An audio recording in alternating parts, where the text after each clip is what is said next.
Time for an Artis Opus brush review. Are these new dry brushes the best brushes for miniatures? It's coming right up.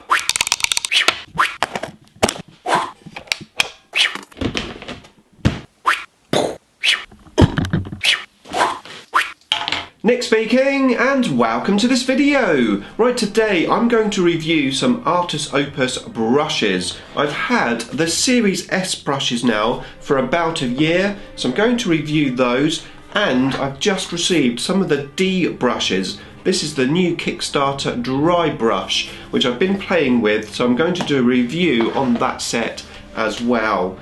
Before that though, if you want to keep up to date with the Wonders of Warhammer 40k, then please subscribe and hit the bell button so you don't miss an upload. So about a year ago I received this set of brushes from Artis Opus. They were free for me to review on the channel and basically shout out to the Kickstarter. That Kickstarter went ahead and it was very successful. And indeed, since the S brushes, they also released another set of brushes called the M brushes, which I haven't tried out, but I'm going to talk about in a second. And now we have these new D brushes, which are basically dry brushes. So, as I said, I was sent these all for free, so I'm going to give you an honest opinion of what I think of these brushes. So first of all, let's start with the S series. So in this box you've got 4 brushes. I actually received an extra one as well, so you get 000, 00, a 0, a 1, and my extra brush was a 2. You also got some cleaning soap, brush cleaning soap. I've used the soap, it's very good.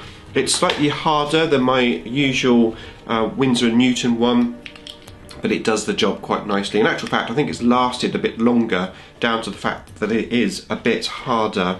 Now the key thing with these brushes, where they had longer tips for more control, and they had a nicely shaped handle for better grip, and of course the brush hair themselves, which is the finest Kolinsky sable hair that is available. So no, designed to be very high quality.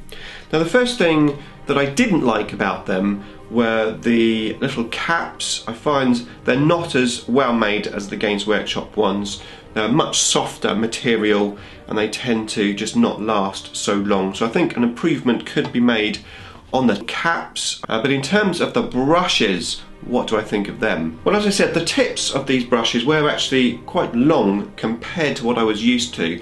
So I was really looking forward to trying those out, and I have to say, the length of those tips really did give me a little bit more control, and it also made it easier to get into the hard to reach places. However, I did think that maybe I wouldn't want to use the really long brushes all the time, which was quite uncanny really, because a few months after they released the Series M, basically these brushes but with the shorter tips. So you have the option to go for longer tips, the S, or shorter tips on the M. I think both brushes are viable, and you could actually have both in your collection depending on what you're doing, but I have been very happy with the length of the brushes. Now in terms of longevity, I've been using these brushes now for about a year with a good amount of painting.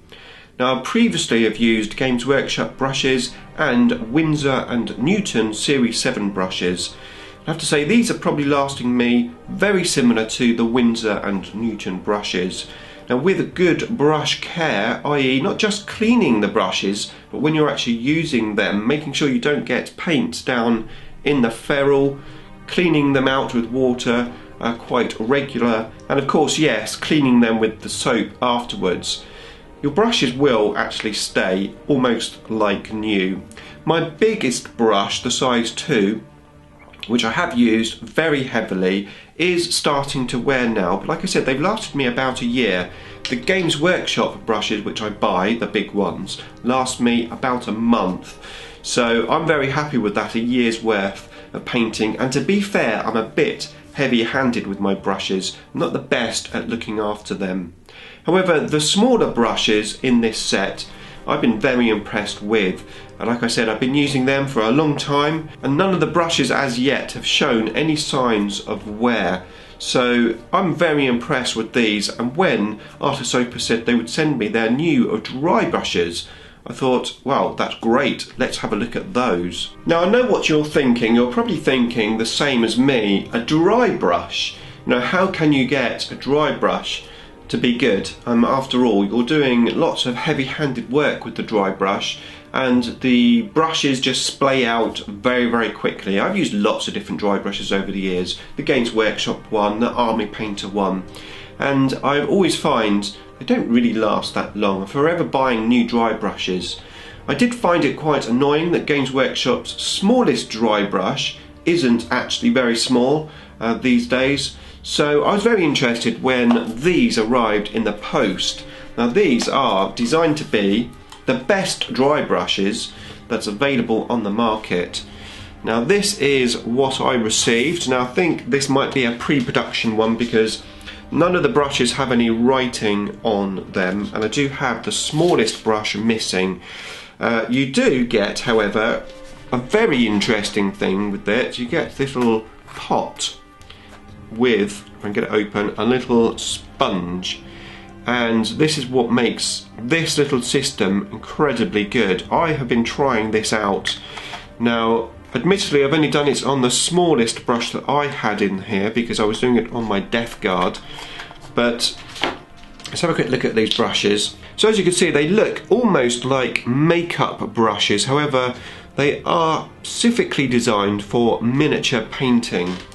So these dry brushes have like a little curve on them, and the brushes are designed to basically sort of go inwards rather than outwards, keeping the dry brushes in shape for as long as possible. Then when you got to the big dry brushes, you've obviously got a much bigger tip on the end.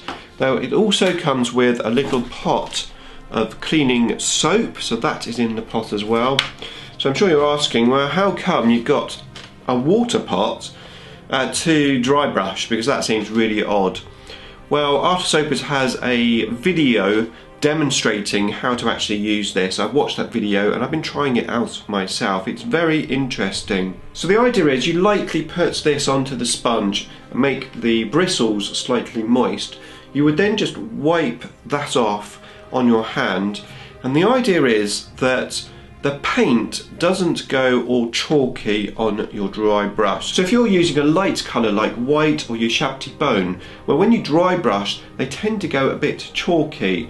Well, this stops it from happening, especially with this little moisture pad. It's a very clever system, and from what I've seen so far it works really well. So what I'm going to do is link you up to the Kickstarter so you can check it out and decide for yourself whether these brushes are for you or not. Like I said, I am impressed with them and I think you will be too. So check the link out and I'll see you in the next video. Beam me up!